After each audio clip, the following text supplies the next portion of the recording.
everybody, so this is my second attempt at talking about Lord of the Rings The Adventure deck game. The first one was going to be a playthrough, but it was stopped by one of my cats. So basically I have not been able to do anything with it since. But what I have done is, first of all, I've played the game a couple of times and I've also found that I really like the game. So I've pimped this game. As you know, it's a print and play. So first of all, I have taken a box. It's not a really interesting box. It's a box that I had left over from somewhere. I don't really remember where. And I basically put the back of one of the cards and one of the cards on it so that, you know, it has its own home.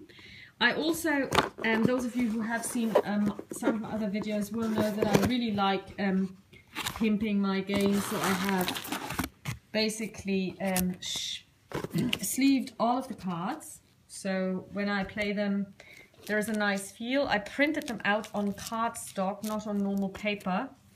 And I have also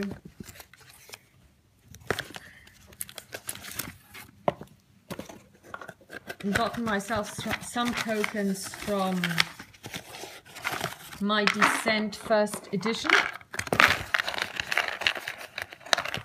to use with the game, life tokens, eye tokens, and I have also decided to give myself a Nazgul. So I've treated myself to a Nazgul. So basically, as you play the game, there is this track here, which is the Witch King track. And when you put on the ring for the first time, you put a token here, so that indicates that you have used the ring. Plus, you put a Witch King token on this track. Every time thereafter that you use the ring, you put another token on this track. Now, I have actually decided to get myself a real Witch King. So, I don't know if you can see this very well. It's a miniature that I got a couple of years ago. A couple of friends of mine and myself went on a road trip to a company that makes miniatures, and basically we also got to paint in their paint workshop under supervision. And this is one of the ones that I got. So basically the only thing I did was I primed it with white paint, I gave it a coat of completely white, skull white paint. Then I used black over this, and then I used metal to highlight it. So because the Witch King himself actually wears some dark silver armor. So I think this, you can't see it very well, but it comes out quite nicely. So basically now when I play this, I actually put the Nazgul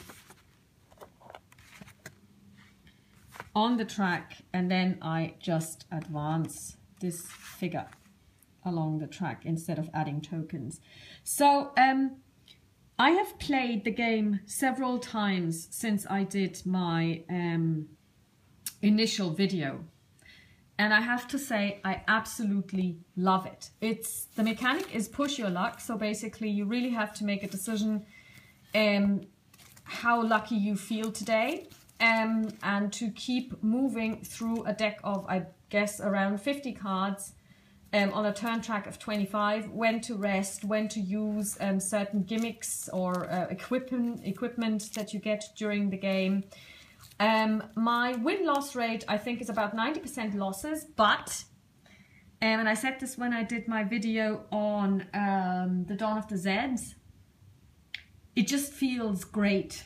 When you lose, you feel, oh, I want to go again. I want to try this again. Whereas with Dawn of the Zeds, pretty much after the first 5 cards, you know, oh, you're not going to make it. And you pretty much lose, or I lost interest very soon there, because it was like, okay, well, you know, there is nothing I can do. I will just, you know, watch the game unfold, move a couple of people. While you only have 2 to 3 actions that you can take here, given that you have equipment. For example, if you are lucky and you get armor, you can reduce hits or up here you can consider all aggression numbers a 0 for 1 turn, and you get to choose what to do if you ever get this piece of equipment, because it's not always clear that you will. Your choices in this game are really limited, because only once per turn can you use any of these equipment items, and first you have to find them, you know. So although the only actions you can really take is decide which way to move. You decide this by looking at the card. You can move straight on, in which case you get to draw 5 cards. You go to the left, you get to draw 2 cards. You go to the right, you get to draw 1 card on the turn. So the fewer cards you draw on your turn, the less you advance, but also the fewer hit points you will incur. So depending on your life stats up here, you may want to only take 1 card because you may be down to 1 or 2 already. So if you draw a 3 on this one, you're dead.